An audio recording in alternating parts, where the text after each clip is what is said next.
बिस्मिल्लाहिर्रहमानिर्रहीम। अस्सलाम वालेकुम जी, क्या हाल है? आई होप सब खैरियत से होंगे। अल्लाह पाक का शुक्र है हम सभी ठीक है। तो आज की रेसिपी बहुत सिंपल, बहुत मज़ेदार होने वाले। आज हम बना रहे हैं आलू गोश्त, जो कि सबके फेवरेट होता है और जी हर घर में बनता है। तो आज बहुत सिंपल तरीके से बनाएंगे, और लेकिन जितने सिंपल तरीके से बनाएंगे लेकिन खाने में वो उतने ही मज़े का होगा। सिंपल मैंने यहाँ घी ले लिया है, घी को हम गर्म कर रहे हैं। आप ऑयल, घी जो भी आप यूज़ करते हैं आप वो ले लें। सबसे मेन बात ये है कि आप जो भी खाना बनाएं उसमें अपना प्यार खलूस शामिल किया करें, जिससे खाना और भी मज़ेदार बनेगा, और साथ साथ अल्लाह की तस्बीह भी किया करें, जिससे खाना बहुत बरकत वाला होगा और बहुत ज़्यादा मज़े का भी होगा। तो जिस थोड़ा सा मैंने ज़ीरा डाल दिया है, बहुत ज़्यादा बुनाई नहीं करेंगे, सिर्फ एक अदद मैं प्याज ले रही हूँ। आप मेरे ख्याल से एक ठीक है, लेकिन अगर आप ज़्यादा बना रहे हैं तो आप ज़्यादा प्याज ले लें, ठीक है। तो उसको कट करके मैंने डाल दिया है। अच्छे से करेंगे इसको ब्राउन, बहुत ज़्यादा भी ब्राउन नहीं करना, हल्का नॉर्मल जो कि हर सब्ज़ी में जैसे कि हम यूज़ करते हैं इस तरह ही इसको भूनेंगे। उसके साथ साथ जी बुनाई तो हो रही है माशाल्लाह से। बहुत ज़्यादा भी नहीं जलाना, जल जाता है तो ज़ाहिर है सालन का टेस्ट ख़राब हो जाएगा। तो माशाल्लाह से हल्की सी करेंगे हम बुनाई।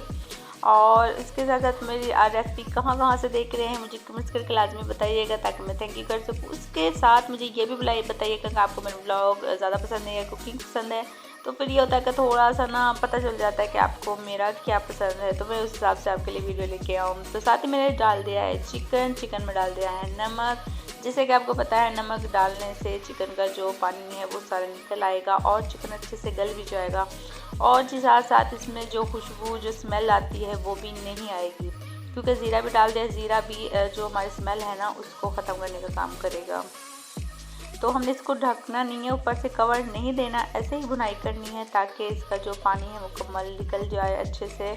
और अच्छा, बाज़ दफ़ा ऐसा होता है कि बहुत से ना इसको ढाँप देते हैं, उससे ये होता है कि इसका पानी अंदर ही अंदर ना वो फिर जो स्मेल है ना वो नहीं निकल पाती। तो बस इसको कोशिश क्या करें, हल्की आग पे इसको करना है अच्छे से, ताकि बहुत तेज़ भी नहीं, फ़ौरन से इसका पानी वो अंदर जो बाहर होता है ना वो जल जाता है। तो बस थोड़ा सा आपने इस चीज़ को ध्यान में रखना।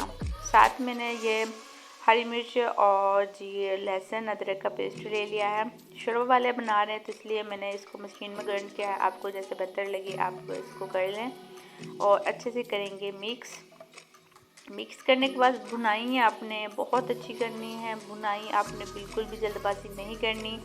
और साथ ही मैं इसमें डाल रही हूँ लाल मिर्च, इससे कलर भी प्यारा प्यारा आ जाएगा और खाने का टेस्ट भी मज़े का हो जाएगा। साथ में हल्दी यूज़ कर रही हूँ। अच्छा, ये लाल मिर्च और जो हल्दी है वो घर की होती है हमारी। और क्योंकि गांव में ये फ़ायदा होता है कि ये चीज़ें ना फ्रेश लगाते हैं। तो बाज़ार में ये होता है कि उनका ना कलर बहुत ज़्यादा होता है और वो खाने में इतनी तीखी नहीं होती, लेकिन ये कम डलती हैं।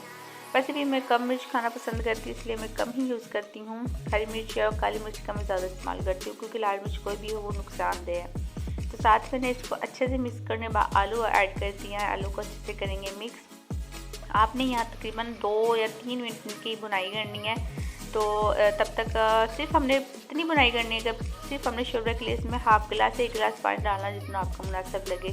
तकरीबन 5 मिनट इसकी मैंने अच्छे से बुनाई की है, और आग भी बहुत ज़्यादा तेज़ नहीं रखी, बिल्कुल कम रखी है। हल्की आग पे बना रही ताकि ये जले भी ना और इसकी बुनाई भी बहुत अच्छे से हो जाए। तो माशाल्लाह साथ साथ आपने हिलाते भी रहना, क्योंकि बुनाई के टाइम पे ना जो नीचे से लग जाता है। तो बस इस चीज़ का आपने ख्याल रखना, लगने नहीं देना। कि मैंने 1 गिलास के करीब में पानी ले रही हूँ, क्योंकि और बहुत ज़्यादा भी पतला नहीं रखना। मैं गाढ़ी शोरबा रखूँगी क्योंकि उसके साथ बहुत मज़े का लगता है। साथ मैंने ऐड कर दिया इसमें हरा धनिया, और आपको बेहतर लगे आप इसमें सूखा धनिया ऐड कर लें और गरम मसाला ऐड कर लें। थोड़ा सा मैं सूखा धनिया ऐड कर रही हूँ, पहले ऐड करना चाहे तो पहले भी कर सकते हैं, कोई मसला नहीं है। अच्छे से करके मिक्स, बिल्कुल हल्की आग पर हम इसको दम पे रख देंगे। तो बस ये थी आज का हमारी कुकिंग। और देखें माशाल्लाह से फाइनल कितनी प्यारी लुक आई है, खाने से दिखने से अंदाज़ा हो गया कि वो खाना कितना मज़े का बना है। तो बस छोटी सी रेसिपी थी, तो लाजमी आप मुझे लाइक और कमेंट्स कीजिएगा और कमेंट्स बताइएगा आपने रेसिपी ट्राई की तो आपकी कैसी बनी।